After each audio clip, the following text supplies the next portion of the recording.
नमस्कार, आप देख रहे हैं चौधर की जंग। मैं हूं आपके साथ अरुण शर्मा। कल हमने बात की थी सोनीपत की 5 विधानसभाओं के बारे में। आज हम अपने इस खास कार्यक्रम में सोनीपत लोकसभा क्षेत्र की बाकी की 4 विधानसभाओं का विश्लेषण करने की कोशिश करेंगे, जो हैं गन्नौर, सोनीपत, राई और खरखोदा। सोनीपत शहर की सीट को छोड़कर बाकी सभी सीटों पर कांग्रेस के विधायक हैं और सोनीपत में भाजपा के विधायक हैं। कांग्रेस इसे अपना गढ़ मान रही है, इस पूरे क्षेत्र को, और अपनी जीत को सुनिश्चित भी मान रही है, तो विपक्ष अपनी जीत का दावा कर रहा है। तो चलिए इन विधानसभाओं की जमीनी तस्वीर जानने की कोशिश करते हैं, लेकिन उससे पहले अपने विशेष पैनल से मैं आपका तारुफ करा देता हूं। इंडियन नेशनल लोकदल से कैप्टन इंद्र सिंह हमारे साथ हैं, कांग्रेस से मनोज कौशलिया हैं, भाजपा से प्रदीप जैन, हजका से विजेंद्र शर्मा और नौरातामल भटनागर हैं, राजनीतिक विश्लेषक। और कुछ ही देर में हमारे साथ होंगे शंभू भद्रा, वरिष्ठ पत्रकार हैं। फिलहाल वो नहीं पहुंचे। आप लोगों का बहुत बहुत स्वागत है इस कार्यक्रम में। तो चलिए आगे बढ़ते हैं और सबसे पहले बात करते हैं गन्नौर विधानसभा की। गन्नौर विधानसभा जिस तरीके से 2004 के परिसीमन से पहले कैलाना विधानसभा क्षेत्र के रूप में विख्यात था, 2005 में इसका नाम गन्नौर पड़ गया। कांग्रेस यहां सबसे ज्यादा बार जीती है। राजेंद्र मलिक यहां से कई बार जीते, एक तरफा भी जीते, लेकिन इसके बाद उनके सुपुत्र जितेंद्र मलिक 2 बार विधायक बने, जो अब से पहले सोनीपत से कांग्रेसी सांसद थे। अब भाजपा की तरफ से गन्नौर से विधायक का वो चुनाव लड़ रहे हैं और उधर कांग्रेस से वर्तमान विधायक कुलदीप शर्मा अपना व्यक्तिगत प्रभाव बना चुके हैं और कांग्रेस ने उन्हें टिकट दे दिया है। इनेलो की तरफ से निर्मल चौधरी चुनावी मैदान में है, जो 2005 में चुनाव लड़ चुकी हैं। ब्राह्मण और जाट बहुल इस क्षेत्र में लगभग 1.5 लाख वोटर हैं। मुकाबला भाजपा और कांग्रेस में ज्यादा लग रहा है, लेकिन इनेलो भी चौंका सकती है इस विधानसभा क्षेत्र में। नौरातामल जी, क्या लगता है आपको गन्नौर के विषय में? गन्नौर के विषय में हम ये कह सकते हैं कि कुलदीप शर्मा जी और उनका व्यक्तिगत प्रभाव इस सीट पर ज्यादा है, लेकिन उधर ही जैसे ही जितेंद्र मलिक जी को भारतीय जनता पार्टी ने टिकट दिया है और वो वहां से सांसद भी रहे थे पिछली टर्म में, और उससे पहले भी उन्होंने 2 बार वहां से विधायक का चुनाव जीता है। तो जितेंद्र मलिक जी और कुलदीप शर्मा जी में कांटे की टक्कर होने की संभावना है। जैसे पिछले चुनाव में इंडियन नेशनल लोकदल और कुलदीप शर्मा में हुआ था मुकाबला, और जिसको कि काफी एक अच्छे मार्जिन से जीते थे कुलदीप शर्मा जी, 10,000 वोटों के लगभग से जीते थे। तो इस बार बीजेपी और कांग्रेस में मुकाबला होने के अंदेशा, तो ये बिल्कुल क्लोज फाइट रहेगी, नेक टू नेक रहने के चांस है, क्योंकि जितेंद्र मलिक पहले रह चुके हैं, पहले सांसद रह चुके हैं, उनका कार्य क्षेत्र भी रहा गन्नौर उस समय में। वो क्या विकास करवा पाए या नहीं, वो तो जितेंद्र मलिक जी को पता है, लेकिन फिलहाल जितेंद्र मलिक क्योंकि कांग्रेस से सांसद भी रहे थे पिछले टर्म में, वो चुनाव उन्होंने नहीं लड़ा, चुनाव से पहले ही वो निष्क्रिय हो गए थे, उनका जो पूरा प्रभाव वहां पर। क्या लगता है आपको, क्या वो एक बार फिर से इस सीट पर जीत दर्ज कर पाएंगे आपके लिए? और क्या सिर्फ भाजपा के पास यही तर्क है कि क्योंकि उनके बाप भी और उनके दादा भी सब विधायक यहाँ पर रहे हैं? सोनीपत लोकसभा क्षेत्र अभी 3 महीने पहले हुए लोकसभा चुनाव में भारतीय जनता पार्टी ने अच्छे मार्जिन से उस सीट पर विजय प्राप्त की है। उसके तहत आने वाली सभी 9 विधानसभा क्षेत्रों में भाजपा का प्रभाव पहले की तुलना में बहुत अधिक है। और जहां तक गन्नौर विधानसभा का सवाल है, जितेंद्र मलिक एक सशक्त प्रत्याशी हैं, साफ सुथरी छवि के प्रत्याशी हैं। कांग्रेस में वो उनका जो उत्पीड़न हुआ, जो उपेक्षा हुई, उसके कारण से वो कांग्रेस छोड़कर भारतीय जनता पार्टी में आए हैं। और वहां के क्षेत्र की जनता की जन भावनाओं के अनुरूप हमने जितेंद्र मलिक को अवसर दिया है। जैसा भी भटनागर जी ने कहा कि मुकाबला कांग्रेस और भाजपा के बीच में है, मुझे पूरा विश्वास है कि भाजपा वहां से विजय प्राप्त कर रही है। क्या लगता है, कांग्रेस पार्टी, क्योंकि जितेंद्र जी का अपना भी एक प्रभाव वहां पर है, अब क्योंकि वो भाजपा में शामिल हो गए, तो क्या अपना सारा प्रभाव वो ले गए और कांग्रेस फीकी रह जाएगी वहां? गन्नौर सीट पहले भी कांग्रेस के पास थी और आगे भी कांग्रेस के पास रहेगी, क्योंकि गन्नौर सीट पे कुलदीप शर्मा जी का पूरा अच्छा प्रभाव है। उन्होंने अपने क्षेत्र में खूब काम भी किया है, लोगों से डोर टू डोर मिले भी हैं, और हमारे लोकसभा के विधानसभा के अध्यक्ष भी हैं। अब तो खैर उन्होंने हो गया विधानसभा भंग। और गन्नौर सीट पे तो दीपेंद्र हुड्डा जी का भी पूरा प्रभाव है। रोहतक लोकसभा के अलावा जो सोनीपत लोकसभा की कुछ सोनीपत की सीटें हैं, जो जींद की सीटें हैं, उन पे दीपेंद्र हुड्डा जी का और भूपेंद्र हुड्डा जी का भी सीधा प्रभाव है। और जैसे अपने पिछले कुछ सालों में हमारी जो कांग्रेस सरकार है, उन्होंने गन्नौर में इतने काम करवाए हैं कि गन्नौर के लोग आज से पहले जो सोच भी नहीं सकते थे उतने विकास कार्य किए हैं उन्होंने। और सबसे पहले तो मैं बात करना चाहूंगा कि जो हॉर्टिकल्चर की जो इंटरनेशनल जो मंडी बनाई है उससे मतलब गन्नौर का सारा सिस्टम पलट जाएगा। उसमें सारी सब्जियां, वेजिटेबल और फ्रूट्स एक्सपोर्ट होंगे।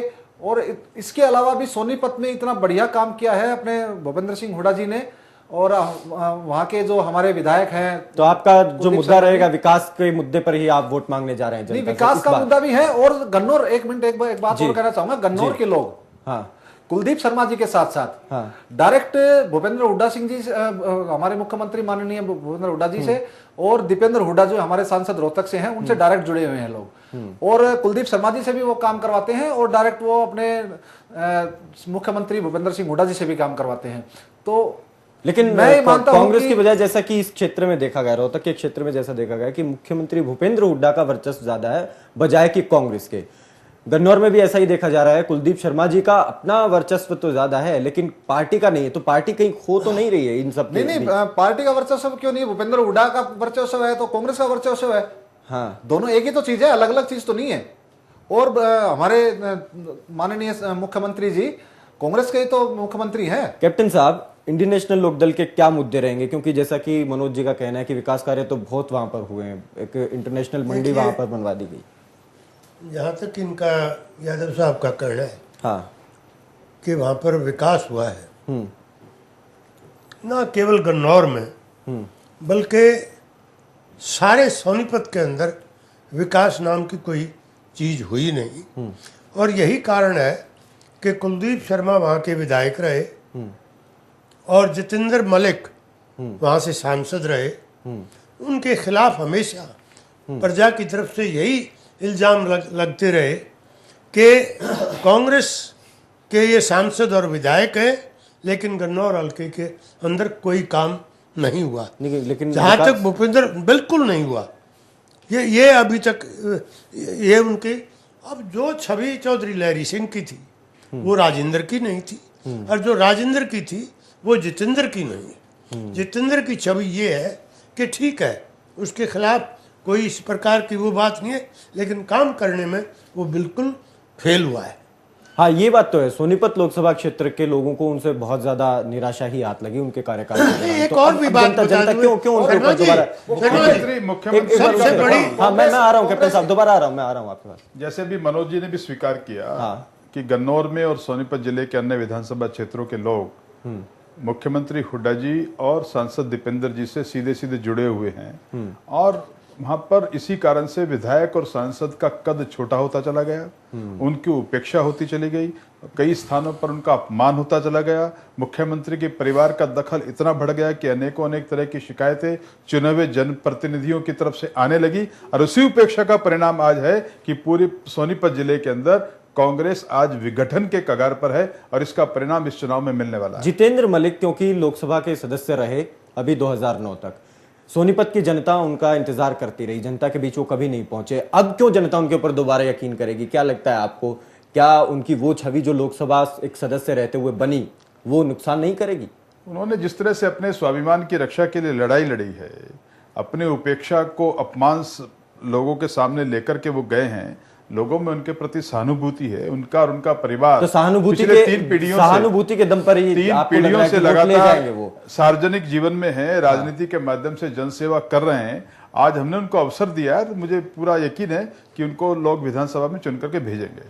नूरता मल जी, क्या जी आप कैप्टन एक साहब, बात मैं जरूर कहना हाँ आप कहिए कि ये बार बार जो ये बात दोहराई जा रही है कि भूपेंद्र हुड्डा का सोनीपत जिले के अंदर प्रभाव है, मैं आपको एक स्पष्ट बता, का तो पूरे हरियाणा में प्रभाव है जी। तभी तो वो एक सीट जीत पाए 10 में से। हाँ, इतनी बड़ी, तभी तो 10 में से एक ही सीट जीत बड़ी पाए। बात मत कहो। आपने लोगों को बरगलाया। चलिए एक बार उनकी बात, मनोज एक बार उनकी बात सुनते हैं, फिर मैं आपका नहीं, जनादेश को सम्मान करने के बजाय प्रदीप जी मनोज देखिए हाँ, उनको एक बार बात कहने दीजिए, उनको एक बार बात कहने दीजिए, उसके बाद मैं प्रतिक्रिया लूंगा। हाँ, मैं प्रतिक्रिया लूंगा, आपकी भी लूंगा प्रतिक्रिया में। जहां तक सबसे बड़ा जो भूपेंद्र हुड्डा का गिराफ वहां गिरा है वो जमीन अधिग्रहण का है। जितने एजिटेशन सोनीपत के अंदर जमीन अधिग्रहण के खिलाफ हुए हैं, कहीं एजुकेशन सिटी, कहीं जिंदल की यूनिवर्सिटी, इस प्रकार की जगह जो अनाप शनाप तरीके इख्तियार करके उन्होंने अधिग्रहण की। आज भूपेंद्र हुड्डा की छवि वहां पर इतनी गिरी हुई है, उनका कोई प्रभाव किसी भी हल्के के अंदर नहीं होगा, ये मैं स्पष्ट कहूं। वो भी कुछ आरोप लगाएंगे, फिर मैं आपसे इन सबका अभी जवाब लूं। हमारे साथी कह रहे थे भाई भूपेंद्र हुड्डा का ज्यादा प्रभाव है वहां पे, सीधे लोग उनसे मिलते हैं, तो इससे तो साफ जाहिर है कि भाई जो कुलदीप शर्मा जी हैं उनका अपना कोई वजूद नहीं हुआ। वो तो एक भूपेंद्र हुड्डा के चौधरी हमारे मुख्यमंत्री जी हैं, उनके इशारे पे काम करते हैं, उनका अपना कोई वर्चस्व नहीं हुआ। विधानसभा स्पीकर है वो, हाँ, तो इशारे पर किस तरीके से? हाँ, तो मुख्यमंत्री जी के उनका खुद का वहां कोई वो नहीं है, लेकिन जैसे आपने बताया कि वे लोग सीधे मुख्यमंत्री, और कुलदीप शर्मा का वजूद है भूपेंद्र हुड्डा की वजह से, और भूपेंद्र हुड्डा का वजूद है कांग्रेस पार्टी की लहर से, और कांग्रेस पार्टी की लहर खत्म हो चुकी है। आप देखो पीछे लोकसभा में 1 सीट आई थी उनको।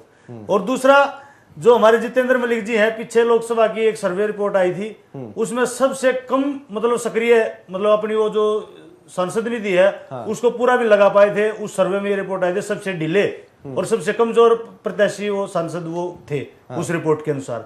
और भाजपा में जाके तो वो और भी ज्यादा कमजोर हो गए। हजका का क्या यहाँ पर स्टैंड रहेगा? हजका एक की बात करें तो बिल्कुल एक नया चेहरा, और कौन होंगे वो नए चेहरे? अब तो कांग्रेस ने भी अनाउंस कर दिया, अब तो कर दीजिए कोई तक, या तो आज रात लेट तक हो जाएगा, नहीं तो कल सुबह पक्का हो जाएगा। और कुलदीप शर्मा जी, विनोद शर्मा जी या कुलदीप बिश्नोई जी का पता नहीं उनका कौन से हिस्से में आएगा, वो हमारे पार्टी सुप्रीमो तय करेंगे। अब कौन सी पार्टी से कौन प्रत्याशी, लेकिन जो भी आएगा वो स्ट्रॉन्ग प्रत्याशी आएगा। अब ये प्रत्याशियों पर डोरे डाल रहे हैं, कोई इनके चुनाव हमारी लिस्ट तैयार है, लड़ने को तैयार सभी नहीं चीजें है। तैयार है, कोई दिक्कत नहीं है। दुकान में माल नहीं है, मैं एक बार दुकान में माल नहीं है, पूरी इनकी चीजें टिकट तैयार नहीं है। आज 24 तारीख की रात जा रही है, आज ये स्वयं प्रत्याशी है, चुनावी मैदान छोड़कर टीवी चर्चा में बैठे हैं, इससे आप अंदाजा लगा सकते हैं हजका की स्थिति नहीं, क्या है। लेकिन ये तो बहुत अच्छी बात है कि प्रत्याशी अब किस दिन भर जनता के बीच रहा है। अब मैं बिल्कुल नहीं, आप मनोज जी आप जवाब दीजिए। सबसे पहले तो मैं भाई साहब का जवाब, जो बात इन्होंने कही है कि भूपेंद्र हुड्डा का जो प्रभाव है और कुलदीप शर्मा जी का प्रभाव नहीं है। कुलदीप शर्मा जी का अपना प्रभाव है, ऐसा नहीं है कुलदीप शर्मा जी का प्रभाव नहीं है। कुलदीप शर्मा जी का प्रभाव है, इसीलिए तो वहां से सीट जीती है, और अब की बार भी कुलदीप शर्मा जी के प्रभाव से जीतेगी। लेकिन वहां के लोग सीधे भूपेंद्र सिंह हुड्डा जी से भी मिलते हैं और वहां से भी अपना काम करवाते हैं, तो उनसे भी सीधे जुड़े हुए हैं। किसी से मुख्यमंत्री से सीधा आज से पहले यहां सोनीपत की जनता, गन्नौर की जनता कभी ये सोच भी नहीं सकती थी हम सीधे मुख्यमंत्री से काम भी करा पाएंगे, हम मुख्यमंत्री के साथ का हाथ पकड़ के उनसे अपनी समस्या भी बता पाएंगे। आपने पहले भी मुख्यमंत्री रहे हैं, ओम प्रकाश चौटाला जी भी मुख्यमंत्री रहे हैं, बंसी लाल जी भी मुख्यमंत्री रहे हैं, और इनके साथ बीजेपी की सरकार भी रही है। इनके साथ कभी भी मतलब कि सोनीपत की जनता के, हरियाणा की जनता ने कभी नहीं सोची थी कि मुख्यमंत्री का हाथ पकड़कर काम करवा सकते हैं। हरियाणा की जनता आज सोच सकती है कि मुख्यमंत्री से वो काम करवा पाए? हाँ, पूरे हरियाणा की जनता क्या मतलब कि आप आसपास फिर क्यों भेदभाव का आरोप लग रहा है? और ये यही मुद्दा पूरे हरियाणा में, पूरे हरियाणा में फिर ये यही क्यों मुद्दा बन रहा है कि भेदभाव किया गया है मुख्यमंत्री के द्वारा? नहीं, आरोप कौन लगा रहा है? आरोप पॉलिटिकल। आप एक बात देखो, आरोप बीजेपी, एक मिनट मैं बोल रहा हूं, लोग लगा रहे हैं। एक मिनट मैं बोल रहा हूं, आप बोल रहे हैं, आप बोल रहे हैं, रविंदर जी की बात करें, एक मिनट चौधरी सिंह यादव की बात करें, चौधरी वीरेंद्र सिंह की बात करें, जितेंद्र मलिक की बात करें, इनके सारे के सारे वर्तमान विधायक, वर्तमान मंत्री, चीफ पार्लियामेंट्री सेक्रेटरी, जरूर पार्टी का आरोप लगा रहे हैं।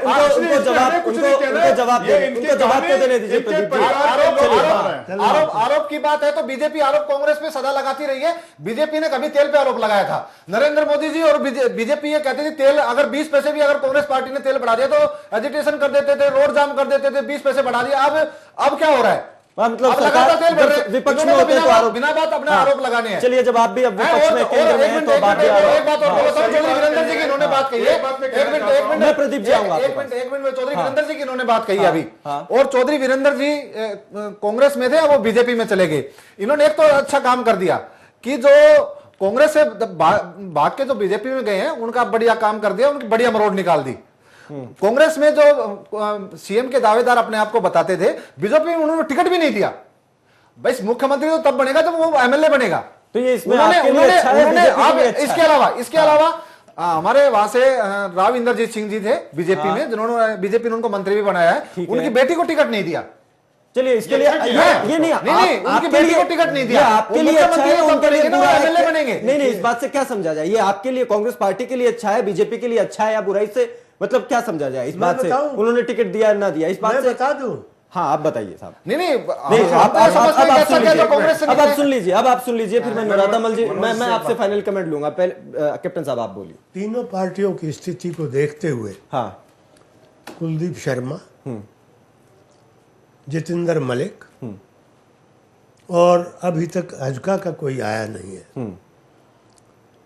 इनके ऊपर चाहे ये कांग्रेस में रहे चाहे कांग्रेस से ये बाहर बीजेपी में आए, काम न करने का इल्जाम जनता की तरफ से बिल्कुल स्पष्ट है।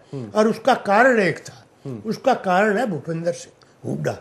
भूपेंद्र सिंह हुड्डा की जो पक्षपात की पॉलिसी रही है, उसकी वजह से सब पूरे सोनीपत जिले के अंदर कोई विकास का काम नहीं हुआ है, सिवाय उनके। लेकिन जहां तक हमारी पार्टी की कैंडिडेट का ताल्लुक है, निर्मल चौधरी का, इंडिपेंडेंट वो इलेक्शन लड़ी है पिछले चुनाव के अंदर, उसमें इंडिपेंडेंट के तौर पर भी 32,000 वोट उन्होंने लिए हैं और उनकी छवि हर तरफ से साफ है। एक बात तो मैं इस बात की शर्त लगा सकता हूं कि इन सारे हालात को मद्देनजर रखते हुए हमारा कैंडिडेट वहां से हर हालत में एक बात का जवाब जरूर देना चाहूंगा, शॉर्ट में जवाब दूंगा। इन्होंने कहा, जैसे अपने कैप्टन साहब ने कहा कि सोनीपत में विकास नहीं हुआ। सोनीपत में तो इतना विकास हुआ शायद हरियाणा में कहीं नहीं हुआ। सोनीपत में आपके पास आंकड़े, आपके पास आंकड़े बात कर रहा हूं मैं। मनोज एक मिनट, अच्छा आप लोग ये कहते हैं कि सारा पैसा रोहतक और सोनीपत में लगा दिया। आप लोग कहते हैं कि सारा पैसा हुड्डा साहब ने रोहतक और सोनीपत में लगा दिया, कहीं और नहीं लगाया। जिस दिन रोहतक अब विकास की बात कर रहे हैं, चलिए ठीक है, चलिए ठीक है। हाँ मनोज, हाँ एक बार बीच में बोलना चाहूंगा। एक तो इन्होंने कहा है कि भूमि अधिग्रहण की भाई सबसे बड़ा मुद्दा रहा है। अगर जमीन नहीं ली जाएगी तो यूनिवर्सिटी कहां बनेगी? राजीव गांधी जी के नाम से जो उन्होंने यूनिवर्सिटी बनाई है, इतना बड़ा प्रोजेक्ट है, शायद कोई हरियाणा में सोच भी नहीं सकता था कि इतनी बड़ी जो सिटी है, एजुकेशन सिटी की हरियाणा में भी आ सकती है। आपके आंकड़े आपके पास है। मेरी बात सुनिए, आपने बात की राजीव गांधी एजुकेशन सिटी की, हालांकि विकास राय की है। चलिए एजुकेशन सिटी आपने बना दी बहुत बड़ी, और जिस जमीन पर ये एजुकेशन सिटी बनी है, वो जमीन सब्जियों के लिए और फलों के लिए पूरी दुनिया में विख्यात थी। यहां सबसे ज्यादा पैदावार फलों की और फूलों की और सब्जियों की होती थी, अब वो नष्ट हो गई है। वो किसान पिछले 9 साल से लगातार 5 जगहों पर धरना दे रहे हैं, आज तक सरकार ने कोई सुनवाई नहीं की। फिर कहां का, चलिए ठीक है एजुकेशन सिटी बना दी, देश विदेश से छात्र आएंगे पढ़ेंगे, लेकिन अब वो किसान जिनकी रोजी रोटी खत्म हो गई है, वो क्या करेगा? नहीं वो कहां से कृषि बना तो देना उसमें। आपने मैं अभी तो 5-2 मिनट पहले आपको बताया है क्या? नहीं, एजुकेशन सिटी में 16 यूनिवर्सिटियां हैं सर, आप देखो ना। और गन्नौर में तो इंटरनेशनल हॉर्टिकल्चर मंडी बनाई है वहां। वही ना, चलिए मैं नौरातामल जी, मैं मनोज जी से एक सवाल ये करना चाहता हूँ कि गन्नौर नगर पालिका है, गन्नौर नगर पालिका के अंदर सफाई कर्मचारी नहीं है, नालियों की सड़कों की हालत बिल्कुल गंभीर है, स्ट्रीट लाइट की व्यवस्था नहीं है, सफाई कर्मचारी बार बार हड़तालों पर जाते रहते हैं।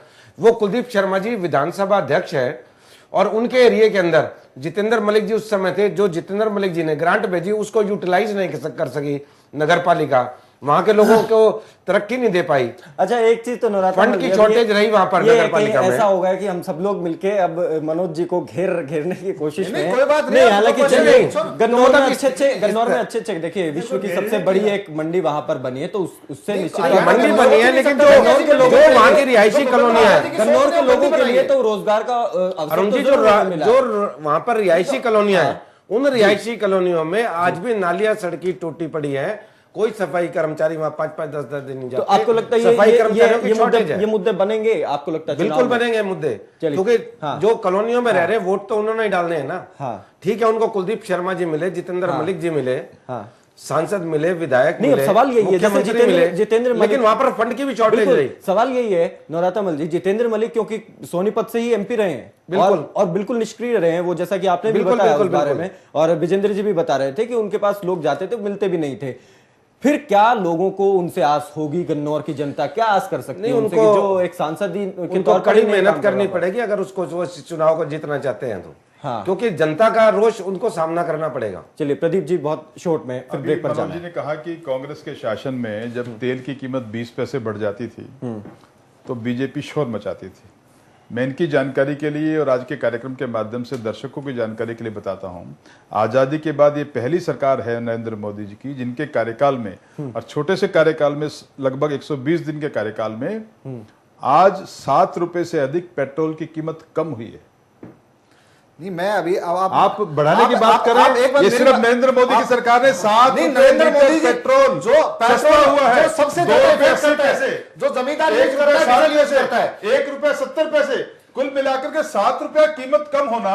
आप डीजल की कीमत कितना बढ़ा रहे हैं? आप ये नहीं होना पे जो डीजल है, हमारी सारी आर्थिक व्यवस्था को जो इफेक्ट करता है वो डीजल करता है, ना कि पेट्रोल। आज आप एक देखो जो आज हम रेल सितंबर चलती में है, बैठे हैं। जो किसान जो काम एक करता है हफ्ते डीजल के से काम बाद करता हम है। अक्टूबर में चले जाएंगे और पिछले और 10 साल उन्होंने के ये कह बाद दिया कि डीजल को खुले बाजार के चलिए मतलब सब्सिडी नहीं दिया जाएगा। ये मुद्दे इन मुद्दे पिछले उठा 10 सकते साल हैं। में लोकसभा चुनाव में ये मुद्दे में एक छोटा सा ब्रेक यहाँ ले रहा हूँ। देखो ना, एक ब्रेक के लिए मनोज एक ब्रेक के लिए मुझे यहाँ मैं एक ब्रेक एक के लिए सेंटेंस प्रदीप जी, ब्रेक बोलूंगा। समय अक्टूबर इजाजत नहीं दे रहा है। 2014 से डीजल का जो 50 पैसे प्रति माह कांग्रेस की सरकार ने 10 साल से शुरू किया हुआ है, अक्टूबर 2014 से वो रुकने वाला है। ठीक है, पहली बार अवसर आना ठीक है है, आजादी के बाद। एक छोटा सा आपने ब्रेक शुरू कर- मनोज बस एक छोटा सा ब्रेक हम यहाँ ले रहे हैं। चर्चा आगे लगातार जारी रहेगी, कुछ और विधानसभाएं हैं उनके बारे में भी बात करेंगे, विश्लेषण करने की कोशिश करेंगे। लेकिन गन्नौर की जहां तक बात की जाए तो गन्नौर में जितेंद्र मलिक जो कि कांग्रेस के ही सांसद थे, 5 साल निष्क्रिय रहे वो अपने कार्यकाल के दौरान, अब भारतीय जनता पार्टी ने उन्हें गन्नौर से विधानसभा का टिकट दे दिया है।